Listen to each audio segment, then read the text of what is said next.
Wanita itu mengira pacarnya tidak mengerti bahasa Italia. Dia malah ngobrol dengan temannya pakai bahasa Italia di depan dia. Dia bilang ke temannya kalau dia sudah menikah dengan cinta pertamanya. Dan berencana pakai surat nikah palsu untuk menipu pacarnya. Padahal selama ini demi bisa lebih dekat dengan dia. Pria itu diam-diam belajar bahasa Italia sendiri. Untuk merawat pacarnya yang buta. Dia rela melepaskan kesempatan kuliah di luar negeri. Tapi akhirnya yang dia dapat cuma pengkhianatan. Saat itu pria tidak langsung membongkar kebohongan pacarnya. Dia pura-pura tenang lalu bilang ada urusan. Dan turun dari mobil lebih dulu. Melihat bayangan pacarnya semakin jauh. Hatinya terasa sangat sedih. Mungkin dari awal mereka memang tidak seharusnya bersama. Ternyata pacarnya adalah anak keluarga kaya. Sedangkan pria itu hanya anak dari pembantu rumah tangga keluarga itu. Dulu demi menyelamatkan cinta pertamanya. Wanita itu sampai kehilangan penglihatan. Tapi cinta pertamanya malah pergi ke luar negeri. Wanita ditinggalkan keluarga. Bahkan sempat kehilangan harapan untuk hidup. Di masa kelam itu hanya pria yang selalu menemaninya. Jadi setelah penglihatannya pulih, dia tetap bersikeras ingin bersama pria itu meski ibunya menentang. Pria itu sempat percaya mereka akan bahagia selamanya. Tapi sejak cinta pertamanya pulang, semua berubah. Sebelumnya berapa kali pun ibunya wanita itu mencoba menyogok dia dengan uang. Dia tidak pernah mau pergi. Tapi hari ini, setelah tahu semua kebenarannya, dia justru sendiri menghubungi ibu pacarnya. Dia janji akan pergi dari sisi putrinya.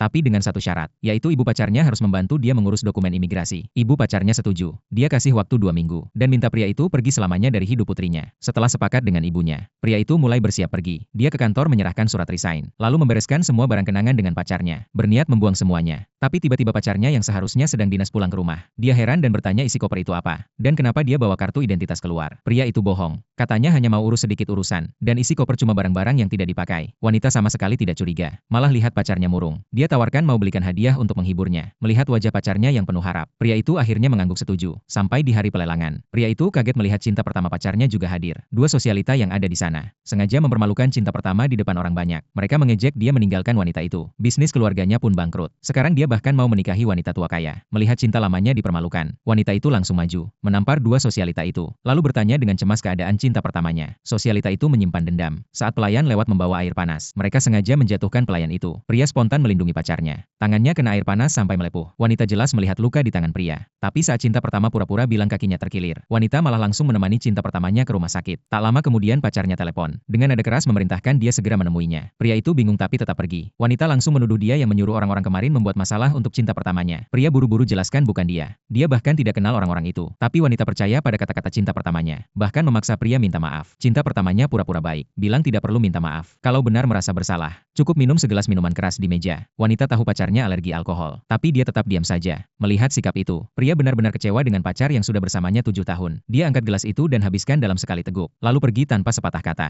Wanita yang melihat dia begitu hancur, akhirnya tidak tega. Dan mengantar dia ke rumah sakit. Tapi saat pria keluar kamar untuk ganti perban, ibunya wanita menelpon pria itu. Tapi suara ibunya di seberang. Justru membongkar kesepakatan pria beberapa hari lalu, bahwa dia sudah janji akan pergi dari hidup wanita itu.